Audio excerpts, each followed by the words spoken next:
So we just got to Des Moines Harbor, about 15-minute bike ride. Going back it's like 30 minutes because it's all uphill.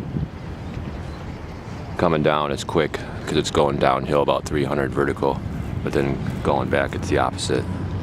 So it takes 15 minutes to get here, 30 minutes to get back on the bike trail. And today's a beautiful day. It's like crystal clear visibility. You can actually see the mountains on the other side. But those mountains are far away. Those mountains are probably 50 miles away. There's no real way to get there. I think if you drove over there, I think you gotta drive like 6 hours or something to get over there. And then these are condos in Des Moines. And these condos are expensive. These condos are like $500,000 right by the water. So this water is the Puget Sound. It's salt water because it goes into the ocean.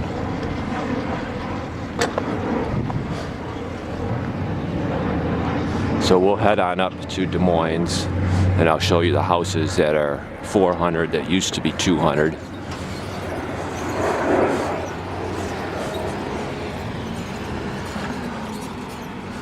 And this is one of the nicer areas. The other communities around here are not really that nice. This is probably the nicer section of South Seattle. So this is paid parking now. This used to be free. This used to be free. But now they're charging $1 per hour to park there, to pay for the marina, to fix it. I guess the rich liberals and their $500,000 condos, I guess they can't afford, you know, to fix their own marina. They can't afford to fix their own marina, so I guess they have to have us poor people pay for parking, so we fix the marina for them. So their property values can go higher and higher and higher. So then their, you know, their 500,000 condos can be 750 or $1 million condos. And then of course us poor people have to pay for it, you know what I'm saying? You know, we gotta pay for their marina to get fixed. And they can't pay for it, even though they're gonna benefit from the skyrocketing property values of fixing the marina in this whole area, because the property values are skyrocketing. So anyway, we'll go uphill now, because it's all uphill. Obviously we're at sea level, so as we go uphill, I'll explain Des Moines.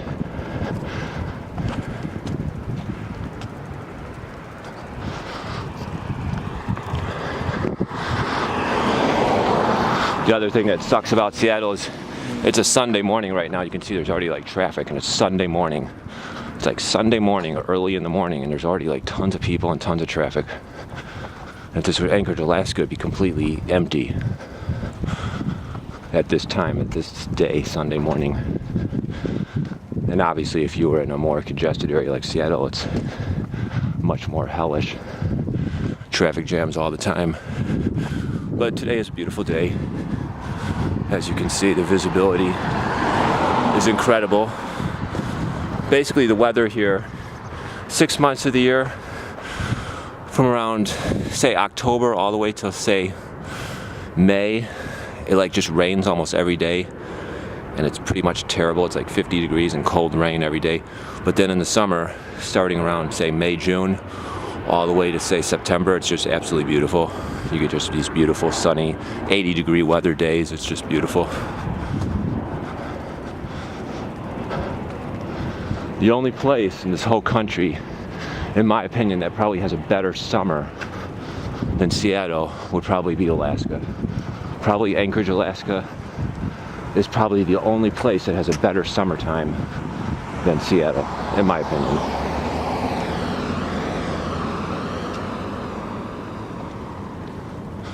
So I could show you real quick the price, and I'll show you what I'm talking about. So this one right here is $750,000. I don't even know if the camera's getting this. It doesn't really matter. It's $750,000. I probably shouldn't even show you that because then it shows the address, but oh well.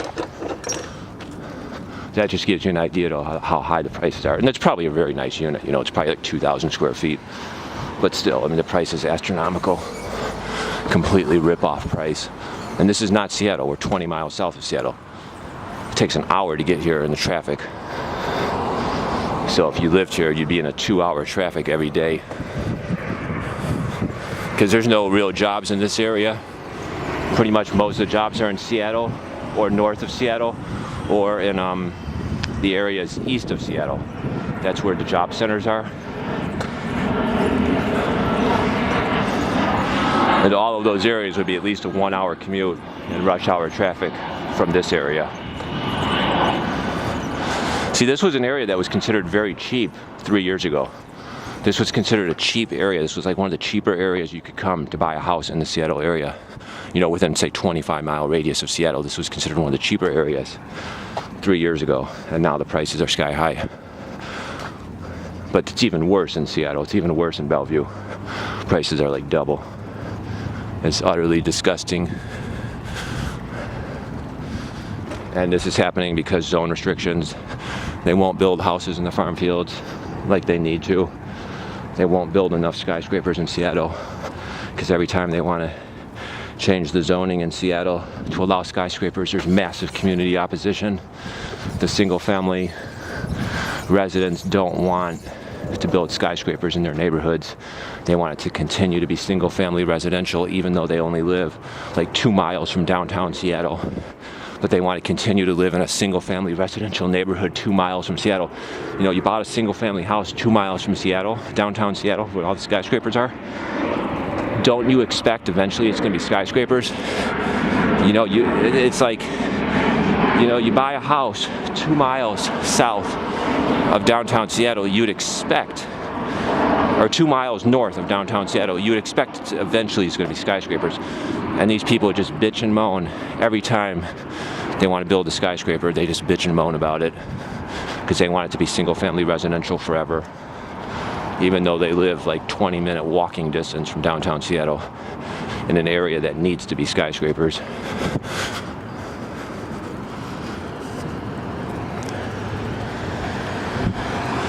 But the truth is, the skyscrapers they're building by the Space Needle are not even that nice. They're like $1 million for 1,000 square feet. They're not even that nice. So this is the little downtown Des Moines Harbor area. And there's like just a few restaurants around here. It's kind of cute. You know, there's a few restaurants, but it's not much. It's just like 2 blocks long. And then I'll take you into the neighborhood, and you can see the water down there. But you can see, I mean, there's already like lots of cars, and it's Sunday morning. It's like 9 o'clock Sunday morning, and there's already like tons of cars. And again, this is like in a, you know, this is like a suburban area. This isn't even a dense area.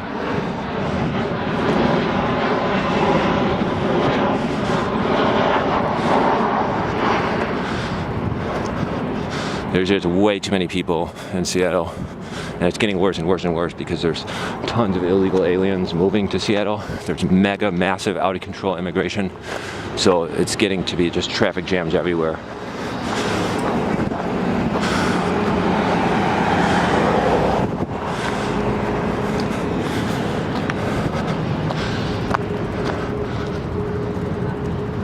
So here's one street. We could go down there, but I'm going to take you down a different street instead. And then I'll turn the camera off.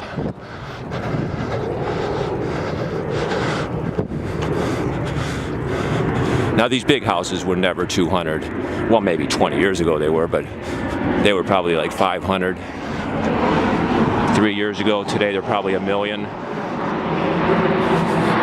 But I'm going to show you the ones that were 200 3 years ago. And today they're 400. Pretty much any single family house in this neighborhood, even the small ones, 1,000 square foot, are going to be 400 or higher. There's really nothing under 400 because the prices have doubled in the last 3 years. It's basically 3 factors at play. One factor is massive out-of-control immigration. You just have thousands and thousands of illegal aliens. There's thousands of out-of-control immigration policies, massive H-1B visa immigration coming into Seattle. And the people with the H-1B visas, if their tech company petitions them, say from India or some other country, they must live in Seattle. So they have to buy in Seattle. They have to rent in Seattle or in the surrounding area. So that makes the prices skyrocket. Because the second they leave that company, they have to go back. They're basically a slave to that company. And the second they leave, they must go back home to the country they came from. So what that does is that makes prices skyrocket. Because as you're bringing in thousands and thousands of people that are forced to live here, or they have to go back to their country, then that makes forced sales. That makes people that must get apartments. So then the prices skyrocket because of supply and demand. And then when you have the liberals with their zone restrictions blocking development, that makes prices go up even more because you can't build as many houses as you need. So they're building a fraction of the houses they need to build. And the thing is, they're not even really building houses anymore, they're building more condos. Most everything they build now is like commie condos. They don't even build single-family houses very much anymore. It's pretty much all commie condos and this big giant scam, this big sham scam that it's like got a walk score of 99 and it's got a bike score and a transit score of 98, and it's just a giant scam. That's what it is. It's just a giant scam to separate you from your money. So you pay $1 million for this piece of shit commie condo that's 1,000 square feet and it's a skyscraper, and it's just a complete ripoff. That's basically what it is. So here's a house right here. That would have been like 200 3 years ago. Today it's like 400. And we'll just keep going down the street. But you can see it's a very nice neighborhood. There's another one, that blue one. Well, that one might be higher because it looks like there's something in the back of that lighthouse thing. But you can see like that white one up there. That probably would have been 200. That one definitely would have been like 200. You know, these small houses that are like 1,000, 1,200 square feet, those would have been 200,000 in the past. 3 years ago, just 3 years ago, those would have been 200,000. Today they're over 400,000 because the price is skyrocketing. So again,